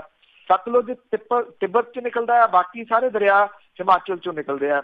17 ਦੀ ਰਿਪੋਰਟ ਦੇ ਵਿੱਚ ਇਹ ਪਹਿਲਾਂ ਹੀ ਜਿਹੜਾ ਜੀ ਕਿਹਾ ਗਿਆ ਸੀਗਾ ਕਿ 41 ਵੱਡੇ ਪਣ ਤੇ ਡੈਮ ਪ੍ਰੋਜੈਕਟਾਂ ਤੇ 91 ਛੋਟੇ ਪ੍ਰੋਜੈਕਟਾਂ ਕਰਕੇ ਜਿਹੜਾ ਆਲੇ ਦੁਆਲੇ ਦੇ ਉੱਤੇ ਰੋਜ਼ੀ ਰੋਟੀ ਲਈ ਖਤਰਾ ਜਿਹੜਾ ਜੀ ਉਹ ਪੈਦਾ ਹੋ ਰਿਹਾ। ਭਾਰਤੀ ਜੰਗਲਾਤ ਤੇ ਕੌਂਸਲ ਦੀ ਜਿਹੜੀ 2015 ਦੀ ਰਿਪੋਰਟ ਹੈ ਉਹ 1980 ਤੋਂ ਲੈ ਕੇ ਰਾਜ ਦੇ ਵਿੱਚ 11,665 ਹੈਕਟੇਅਰ ਰਕਬਾ ਜਿਹੜਾ ਜੀ ਉਹ ਵੱਖ-ਵੱਖ ਵਿਕਾਸ ਕਾਰਜਾਂ ਦੇ ਵਾਸਤੇ ਹਥਿਆਇਆ ਜਾ ਚੁੱਕਿਆ ਹੈ, ਜਿਹਦੇ ਵਿੱਚ 62% ਦੀ ਜੰਗਲਾਤ, ਪਾਣੀ, ਬਿਜਲੀ ਤੇ ਟਰਾਂਸਮਿਸ਼ਨ ਲਾਈਨਾਂ ਲਈ ਜ਼ਮੀਨ ਵੀ ਜਿਹੜੀ ਜੀ ਉਹ ਸ਼ਾਮਲ ਹੈ। ਇਹ ਦੱਸਿਆ ਗਿਆ ਜੀ ਕਿ ਸਤਲੁਜ ਬੇਸਨ ਦੇ ਵਿੱਚ 185 ਕਿਲੋਮੀਟਰ ਲੰਮੀ ਸੁਰੰਗ ਤਿਆਰ ਕੀਤੀ ਜਾ ਚੁੱਕੀ ਹੈ। ਜੇ ਹਿਮਾਚਲ ਪ੍ਰਦੇਸ਼ ਤੇ ਹਿਮਾਲਿਆ ਦੇ ਵਿੱਚ ਵਿਉਂਤੇ ਸਾਰੇ ਪ੍ਰੋਜੈਕਟ ਬਣ ਗਏ ਤਾਂ ਹਿਮਾਲਿਆ ਦੇ ਥੱਲੇ ਸੈਂਕੜੇ ਕਿਲੋਮੀਟਰ ਲੰਮੀਆਂ ਸੁਰੰਗਾਂ ਵਿਛਾ ਦਿੱਤੀਆਂ ਜਾਣਗੀਆਂ, ਜਿਨ੍ਹਾਂ ਦੇ ਰਾਹੀਂ ਰਾਵੀ, ਸਤਲੁਜ, ਬਿਆਸ ਤੇ ਚਨਾਬ ਦੇ ਪਾਣੀ ਹਥਿਆਲੇ ਜਾਣਗੇ ਤੇ ਇਹਨਾਂ ਦਰਿਆਵਾਂ ਦੀ ਸ਼ਾਇਦ ਕੋਈ ਪੱਟੀ ਜਿਹੜੀ ਬਚੂਗੀ ਜਿੱਥੇ ਪਾਣੀ ਆਮ ਵਾਂਗ ਜਿਹੜਾ ਜੀ ਉਹ ਵਗਦਾ ਨਜ਼ਰ ਆਊਗਾ। ਇਹ ਵੀ ਇੱਕ ਜਿਹੜਾ ਸੀਨੀਅਰ ਅਧਿਕਾਰੀ ਹੈ ਜੀ ਉਹ ਇਹ ਦੱਸਦਾ ਹੈ ਕਿ ਰਾਜ ਦੀਆਂ 9524 ਕੁਦਰਤੀ ਪਾਣੀ ਸਪਲਾਈ ਸਕੀਮਾਂ ਦੇ ਵਿੱਚੋਂ 1022 ਸਕੀਮਾਂ ਪਿਛਲੇ ਕੁਝ ਸਾਲਾਂ ਦੇ ਦੌਰਾਨ ਬੰਦ ਹੋ ਗਈਆਂ, ਜਿਹਦੇ ਕਰਕੇ ਕੋਈ 5.5 ਲੱਖ ਲੋਕ ਜਿਹੜੇ ਆ ਜੀ ਡਾਇਰੈਕਟਲੀ ਇਹਦੇ ਨਾਲ ਪ੍ਰਭਾਵਿਤ ਹੋਏ ਆ। ਰਾਜ ਦੇ 15 ਵਾਤਾਵਰਣ ਗਰੁੱਪ ਜਿਹੜੇ ਨੇ ਜੀ ਉਹਨਾਂ ਨੇ ਇੱਕ ਚਿੱਠੀ ਲਿਖ ਕੇ ਸਰਕਾਰ ਦਾ ਧਿਆਨ ਇਸ ਸੰਕਟ ਦੇ ਵੱਲ ਦਵਾਇਆ ਸੀਗਾ ਔਰ ਇਹ ਵੀ ਮੰਗ ਕੀਤੀ ਸੀ ਕਿ ਤੀਰਥਨ ਨਦੀ ਵਰਗੀਆਂ ਜਿਹੜੀਆਂ ਛੋਟੀਆਂ ਨਦੀਆਂ ਨਾਲਿਆਂ ਦੀ ਹੋਂਦ ਜਿਹੜੀ ਆ ਜੀ ਉਹ ਬਚਾਈ ਜਾਵੇ। ਜੇ ਅੰਨ੍ਹੇਵਾਹ ਇਹਨਾਂ ਨੂੰ ਪੁੱਟਣਾ ਜਾਰੀ ਰਿਹਾ ਜਾਂ ਜਿਹੜੀਆਂ ਦੀ ਬਣਾਈਆਂ ਗਈਆਂ ਸੁਰੰਗਾਂ ਤੇ ਆਉਣ ਵਾਲੇ ਸਮੇਂ ਦੇ ਦੌਰਾਨ ਹਿਮਾਚਲ ਦੀ ਹੋਂਦ ਪੀਣ ਵਾਲੇ ਪਾਣੀ ਦੇ ਪੱਖੋਂ ਖਤਰੇ 'ਚ ਪੈ ਸਕਦੀ ਹੈ ਜੀ। ਬਿਲਕੁਲ ਜੀ, ਸਰਕਾਰਾਂ ਨੂੰ ਇਸ ਚੀਜ਼ ਦੀ ਕੋਈ ਪਰਵਾਹ ਨਹੀਂ। ਬਹੁਤ ਬਹੁਤ ਧੰਨਵਾਦ ਬਲਤੇਜ ਪੰਨੂ ਜੀ। ਮਿਹਰਬਾਨੀ, ਧੰਨਵਾਦ ਜੀ, ਸਤਿ ਸ਼੍ਰੀ ਅਕਾਲ ਜੀ। ਤੇ ਸਰੋਤੇ ਸਨ ਬਲਤੇਜ ਪੰਨੂ ਜੋ ਸਾਡੇ ਨਾਲ ਜੁੜਦੇ ਨੇ, ਕਰਦੇ ਨੇ ਖਬਰਾਂ। ਇਸੇ ਦੇ ਨਾਲ ਸਾਡਾ ਅੱਜ ਦਾ ਬੁਲਟਨ ਇੱਥੇ ਹੀ ਸਮਾਪਤ। ਬਲਵਿੰਦਰ ਕੌਰ ਵੱਲੋਂ ਆਪ ਸਭ ਨੂੰ ਪਿਆਰ ਭਰੀ ਸਤਿ ਸ਼੍ਰੀ ਅਕਾਲ।